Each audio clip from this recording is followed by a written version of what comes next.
situasi yang kita alami dalam berkehidupan saat ini adalah situasi yang tidak sama dengan keadaan dan kondisi kehidupan di masa Nabi Sallallahu Alaihi Wasallam.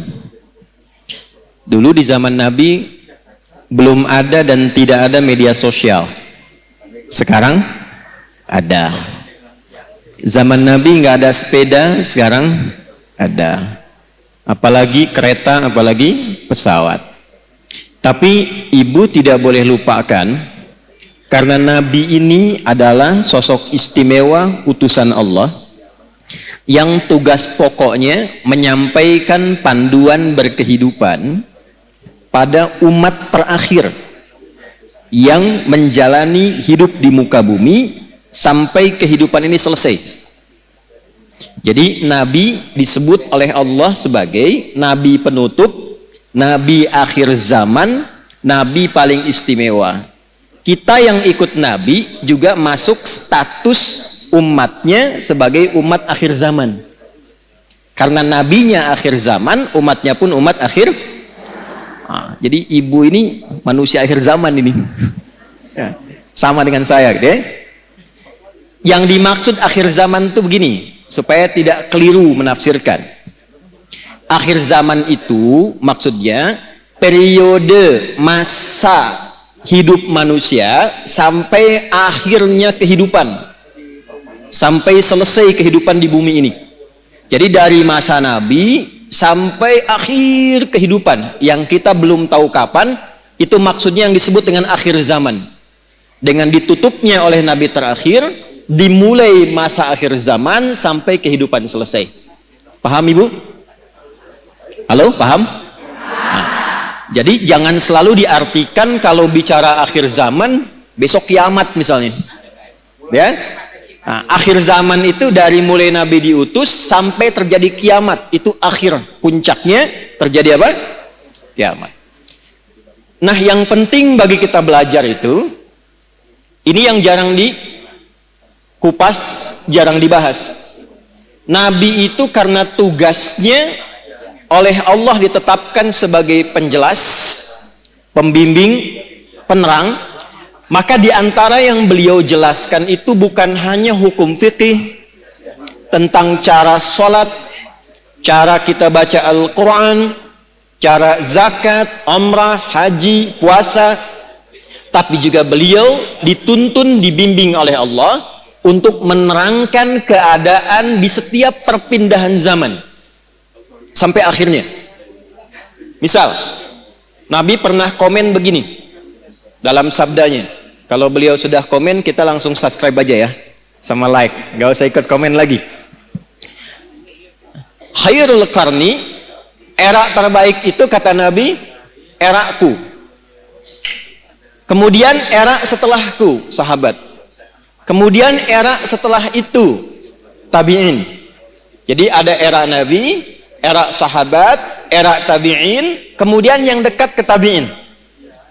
Semakin berganti eranya, akan semakin banyak masalahnya. Ada satu kalimat Nabi, nanti yang akan jadi ukuran kira-kira kita itu hidup di era yang bagaimana situasinya. Nanti kalau sudah paham, oh saya hidup ini di era yang seperti ini. Bagaimana cara menjalani kehidupan di era itu supaya selamat hidupnya di dunia, dan selamat juga saat kita kembali ke akhirat kelak. Nah, sekarang saya bacakan dulu satu hadis.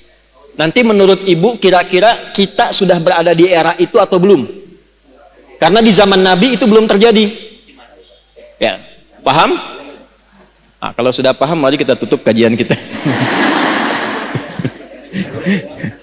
Tenang ya Bu ya. Ya. Yuk kita bacakan hadisnya pelan-pelan. Qala Rasulullah sallallahu alaihi wasallam. Untuk menyingkat saya langsung sanadnya kepada Rasulullah sallallahu alaihi wasallam. Yushiku alla taquma as-sa'atu hatta tadhhara al-fitanu wa yakthura al-kadhibu wa yuqbada al-ilmu wa tataqarabu al-aswaqu wa yakthura al-kadhibu. Paham? Tidak. Nanti di perjalanan waktu berganti, Akan muncul keadaan ganti umat, ganti umat, ganti umat sampai ke ujung dunia berakhir. Sebelum menuju itu, kata Nabi, ada satu keadaan, kondisi yang ditandai di masa itu dengan satu, tadharal fitanu, banyaknya fitnah tersebar. Wa yakthurul kadhibu, banyaknya manipulasi, sehingga sulit dibedakan mana yang benar, mana yang salah. Sedikit-dikit ada masalah. Pertentangannya makin banyak. Wa tataqarabul aswaqu, terjadi percepatan digital sehingga tandanya pasar mudah diakses. Ibu dulu kalau ke pasar naik angkot kan, naik ojek manual, beli pulang ke rumah ya. Sekarang diklik barangnya datang ya. Baik. Wa yataqarabuz zamanu, nanti waktu terasa cepat. Setahun seperti sebulan, sebulan seperti sepekan, sepekan seperti sehari, sehari seperti sekilatan. Kayaknya baru kemarin ketemu, padahal sudah setahun. Ya, terjadi sekarang. Wa yuqdadul ilmu, pakar-pakar, ulama-ulama mulai meninggal satu-satu, dan yang muncul tiba-tiba orang-orang yang tidak jelas, tapi bisa jadi pengajar agama, jadi ustadz, bisa memberikan fatwa, dan sebagainya. Saya tanya pada ibu, kira-kira dari 5 hal ini sudah terjadi belum sekarang? Percepatan digital, sudah ada media sosial sekarang. Kalau ibu dulu curhatnya sambil masak, sekarang mau masak sudah bikin status. Teman-teman, kira-kira menu apa ya yang cocok untuk hari ini? Nah, ya? Nah, ternyata ketika era itu muncul, masalahnya makin banyak. Jadi penipuannya sekarang bukan hanya offline, bisa jadi online. Sekarang pertanyaannya, ketika masalahnya makin banyak, pertentangannya makin rumit, kadang sulit dibedakan mana yang asli, mana yang palsu. Bagaimana cara kita selamat melewati masa itu, sehingga apapun tugas yang kita jalani dalam kehidupan, ibu sebagai istri, sebagai ibu rumah tangga, mungkin juga berkarir dan sebagainya, bagaimana menjalani pekerjaan dengan selamat dan kembali kepada Allah dengan bahagia dan mendapatkan rahmat Allah Subhanahu